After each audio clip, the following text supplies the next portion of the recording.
First and foremost, I'm going to say all praises be to Yahweh Ba'Shem, Yahweh Shai Ba'Shem Rakah Kodash. And then I'm going to say double honors to the apostles and elders, the great millstone, and shalom to the sincere elect, teaching the truth and faith and sincerity. Quick topic I want to speak on is Esau is the biggest migrant. Esau is the biggest migrant.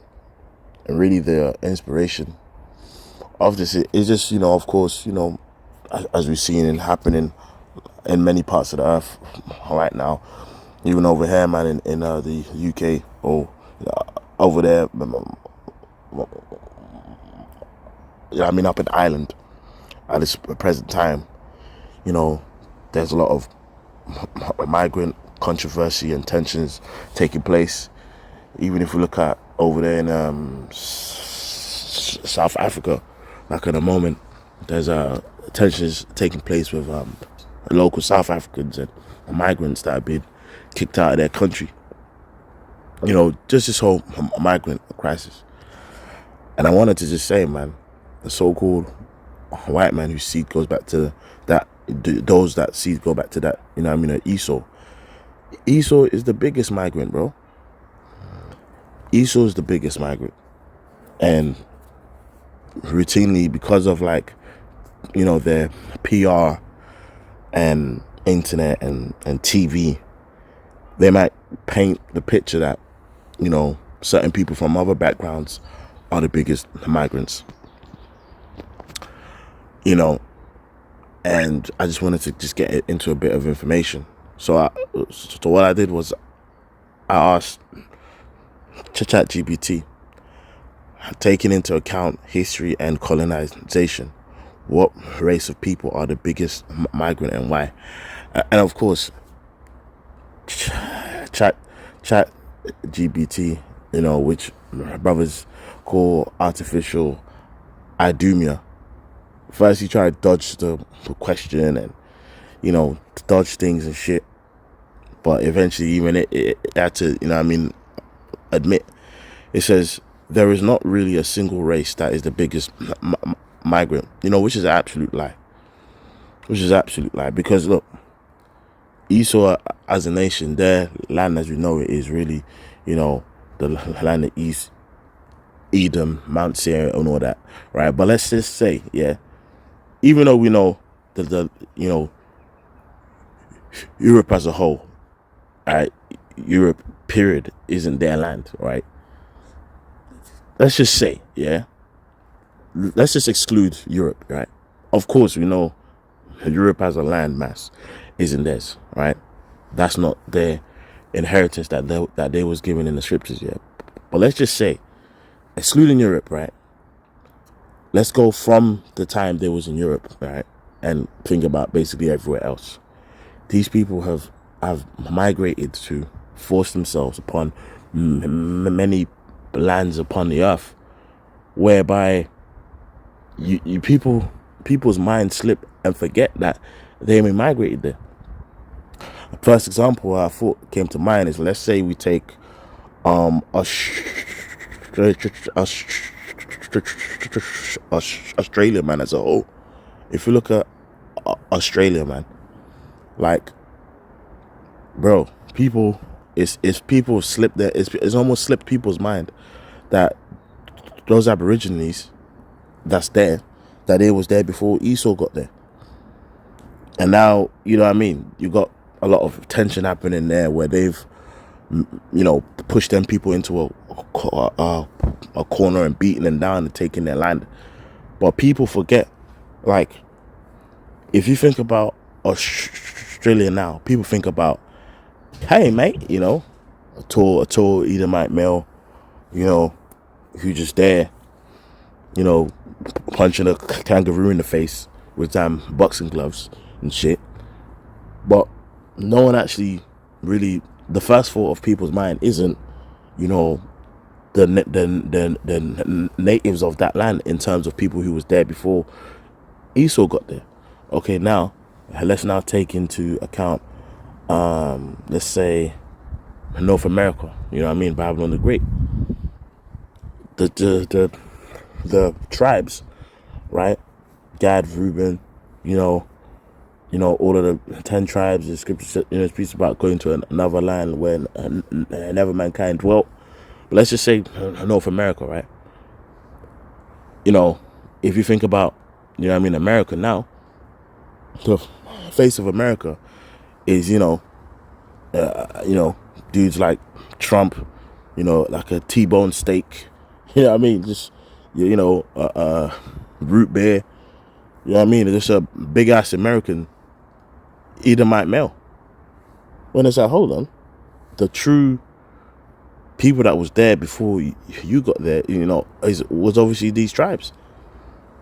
To the point that you got now they classified them as Native Americans but then or to the fact that they of course call Mexicans, like illegal migrants. And it's like, hold on, they was there before you was. In fact, first scripture I want to get, all right, Habakkuk 2:15. Yeah, let me start from 4 actually. Behold, his soul which is lifted up is not upright in him, but the just shall live by his faith. Yeah, these Edomites, man, their spirit, their soul, they just ain't right. It's just seed of the wicked, and the scripture says, calleth him the border of wickedness, because wherever he goes on the earth, expect a wickedness to take place, because that's what he does, and that's what he can do, is bring nothing but wickedness. Yeah, also because he transgresseth by wine, he's a proud man, neither keepeth at home. Yeah, this guy's always around. He's always invading. He's always, he calls himself explorers, and really they're just invaders, right? Calls himself explorers. No, he was simply invaders, invading peoples, invading lands, invading countries. Just stealing. Yeah, also because he transgresseth by wine, he's a proud man, neither keepeth at home, who enlargeth his desire as hell, and is as death, and cannot be satisfied. So, just out in the earth, you're always gonna find a place to bury a person and bury a body, right? And the earth can never reach its max capacity of being buried with people. So Esau's belly, right, is never gonna reach its max capacity, because he always wants something. He always wants to have more. He always wants to eat more, and no one can have anything. Right? And the main tool that's used to go in around the earth and conquering people and taking their stuff is America. All right, to the point that now, just let African country or Asian country or whatever, let them find new gold or whatever it is. We just suspect once that happens, Esau is suddenly gonna turn up there to free the people of that land. And the way he gonna free the people of that land is through the sword and stealing their stuff. It says death and cannot be satisfied, but gathereth unto him all nations, and heapeth unto him all people. Shall not all these take up a parable against him, and told a proverb against him, and say, woe to him that increaseth that which is not his? How long? And to him that ladeth from himself with thick clay, because it's the system as this economy in which we're in, it's a debt-based society, man. But the point is them saying, woe to him that increaseth that which is not his. Everyone is tired of that, life and way of life from Esau, man. So anyway, let's go further into the question, right? It says there's not really a single race that is the biggest migrant, because migration is usually measured by nationality, ethnicity, or place of birth, not broad racial categories. The answer also changes depending on the period of history you're looking at. All right, so let's go. Some important historical examples are European migration, yeah, roughly the 1500s to the 1900s, yeah. What's interesting is that European migration is looked at, obviously, when they came back into power after the Renaissance and that. We're looking at from the 1500s to the 1900s. So let's just say, obviously, and they've been still going since then, but let's just say that's a period of about 400 years, yeah, of European migration. Like, you started the whole migration thing, and it's so deep rooted, the migration conversation, is that they now are in lands where people just assume it's theirs. Like, again, obviously, in the example I gave, I took out Europe, but if we include Europe, he's everywhere that he ain't supposed to be. You know, obviously people move around and change around, but for the most part, most Hamites are in the land of Ham. You know, most Ishmaelites are obviously in their, you know, portions. You know, but then if you look at Esau and Edom, where his inheritance is, this nigga is so far away. He's the biggest migrant, man. So, European migration. During the age of exploration, which was the age of invasion, right, and colonialism, tens of millions of Europeans moved, hundreds of millions, right, but tens of millions of Europeans moved to the Americas, Australia, New Zealand, Southern Africa, and other colonies. Again, you're the biggest migrant. This was driven by empire building, which is conquering, let's just call it, land, acquisition, theft, you're just stealing their lands, right? Economic opportunities, you know, just slavery, you know, religious persecution, and population growth. In terms of voluntary overseas settlement, this was one of the largest migrations in history. So now, and let's not even get into why you have so many migrants. Why do you have people from the Middle East fleeing countries, or parts of Africa fleeing countries, or parts of Asia fleeing countries? Right, these war-torn zones. Like we always say, right, the reason why you have a lot of these people migrating from these regions is because what you did to their countries. Because no one gets up and says, I just want to leave my homeland. Like, even you know what I mean? No one just gets up and says, in the middle of a paradise in, let's say, Panama, or in the middle of a paradise in Peru, right? No one says, I'm gonna just go through a forest, the rainforest, and take a train and risk being raped and murdered to then cross over at Mexico and come into America because they're bored. No one does that. No one says they're gonna go through all them hoops to whatever just because they're bored. No, people do that because of the side effects of your imperialist, colonist, savage mindset. That's why people leave. That's why, because it's like, you're like, war-torn countries. Well, who made these war-torn countries? These corrupt countries. Who made these corrupt countries? You're the ones that sent your economic hitmen into countries and destroyed economies. But then now, when people are fleeing their countries because of the side effects of what you've done to their land, you call them a migrant. When you're the biggest migrant, your migration history is why people are migrating from their lands now, because you went there and conquered and destroyed them, brain draining, destroying history, destroying land, destroying resources, and stripping countries so bare that they can never recover from the things you've done to them. Anyway, let me get another scripture to break it up, man. Right, this is Genesis 4. Is it? No, let me just type in fugitive. All right, this is Genesis 4 and 12. When thou tillest the ground, it shall not henceforth yield unto thee her strength.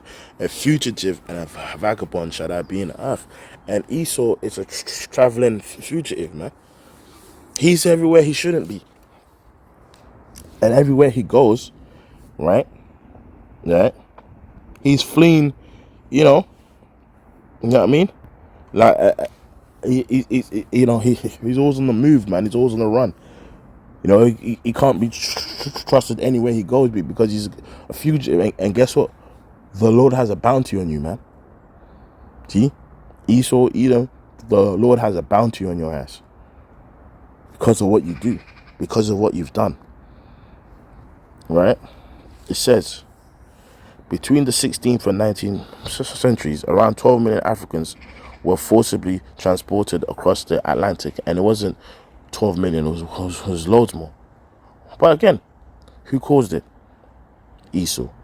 This was not voluntary migration, but forced displacement for slavery, and had enormous demographic and cultural impacts.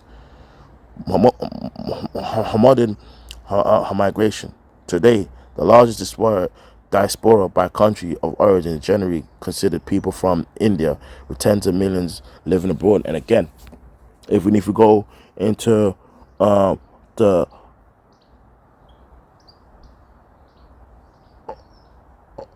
opium,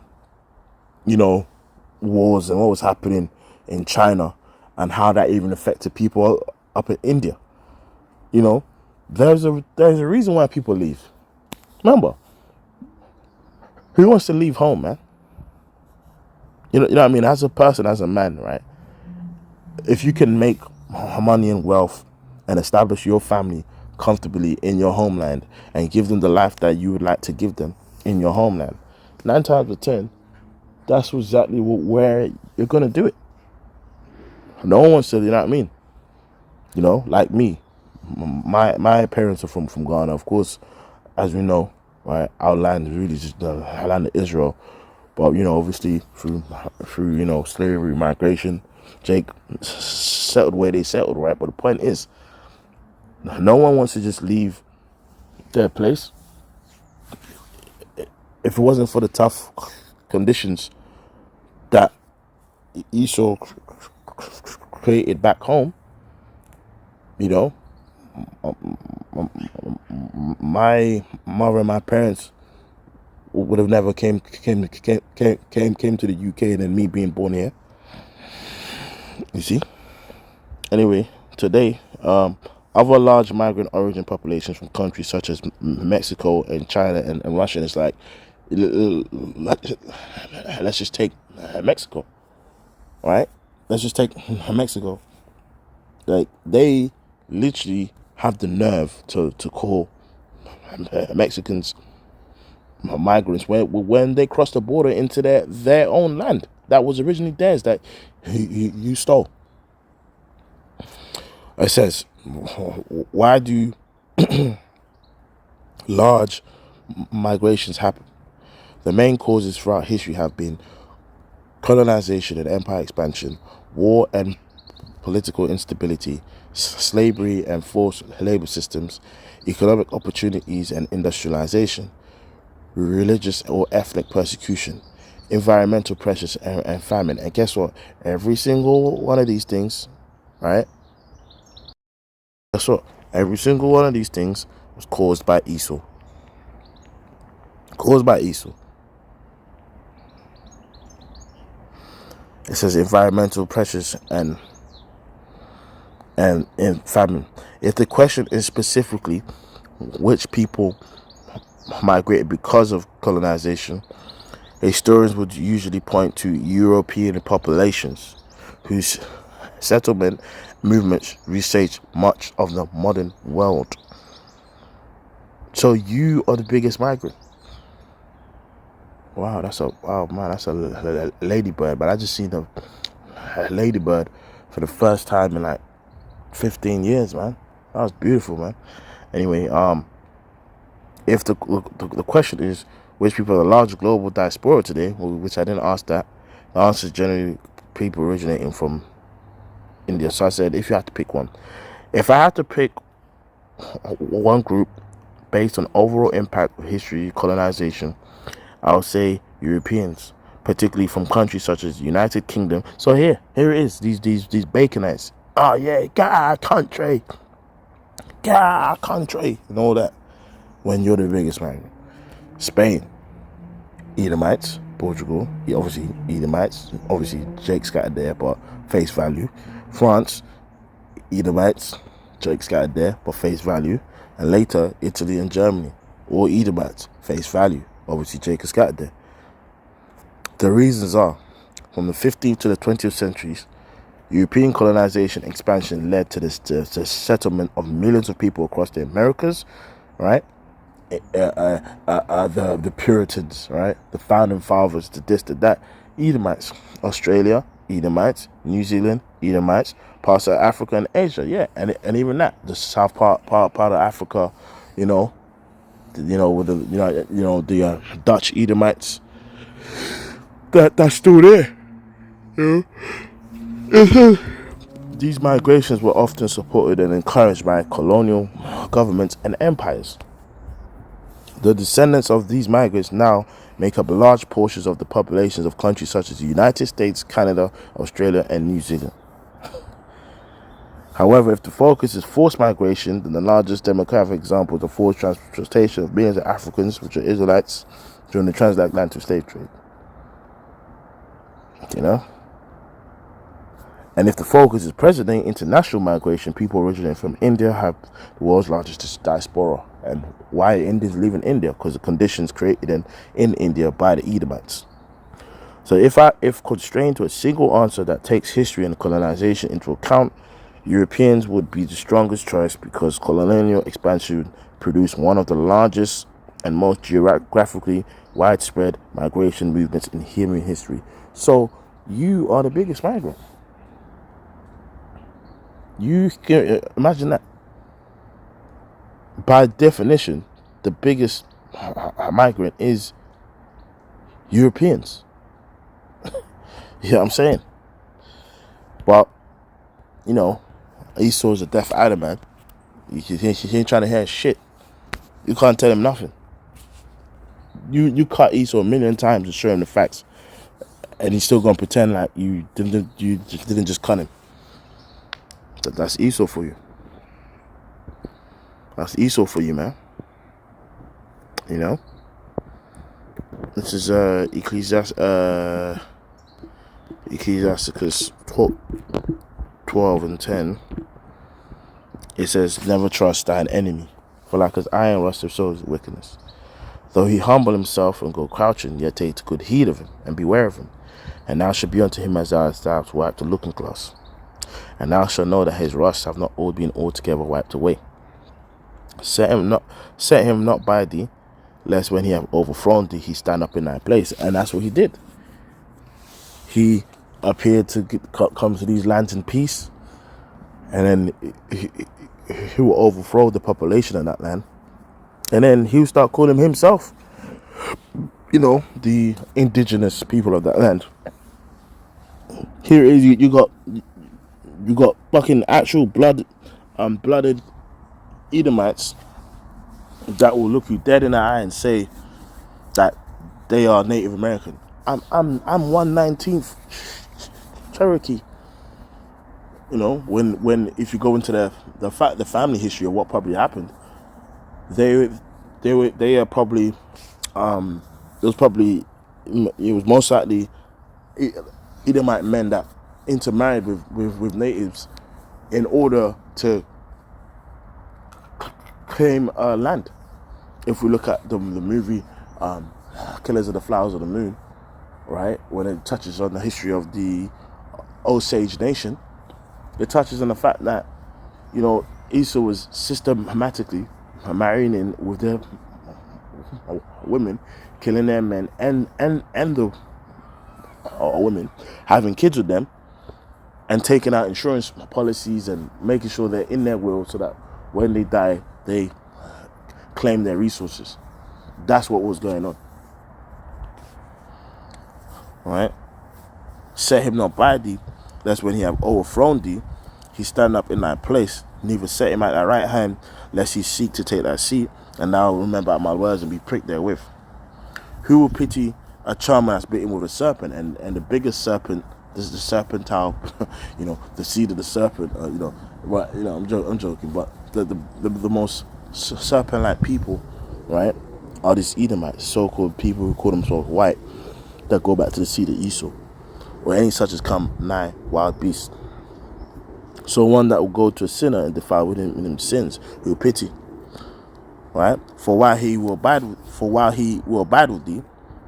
For a while he will abide with thee, but if thou begin to fall, he will not tarry. And enemy speaketh sweetly with his lips, but in his heart he imagineth how to throw thee into a pit. He will weep with his eyes, but if he find opportunity, he will not be satisfied with blood. And that's Esau. Right? Here it is. He gave the natives blankets with smallpox. That was chemical warfare. When these are the same people who taught you how to survive when you first came over. If adversity come upon thee, thou shalt find him there first. Yeah. If you look at all the problems that go on, all the problems are rooted in Esau. 99.999, 100% of the problems on the earth, right? But let's just say 99.99999, right? Problems that happen on the earth are rooted in what Esau does. They're rooted in that. And if you zoom out and zoom out and zoom out and zoom out of most problems, you're going to find it rooted back right to Esau. Because he's a devil, man. Alright? If adversity come upon thee, thou shalt find him first, and thou shalt pretend to help. And though he pretend to help thee, yet he will undermine thee. Oh, yeah. Oh, man, I'm going to give you blankets. Oh, your people have been let down for so long. So now we'll give them, make them the first to take the vaccines and stuff. Okay. He would shake his head, clap their hands, and whisper much, and change his countenance. So yeah, I just wanted to touch on that point. And I hope and pray it was an edifying video. So with that, I'm going to say all praises be to Yahweh, Shema, Shabbat, Shalom, Kakodash. Double honor to the apostle and the elders, great most on. Till next time, I'm going to say Shalom.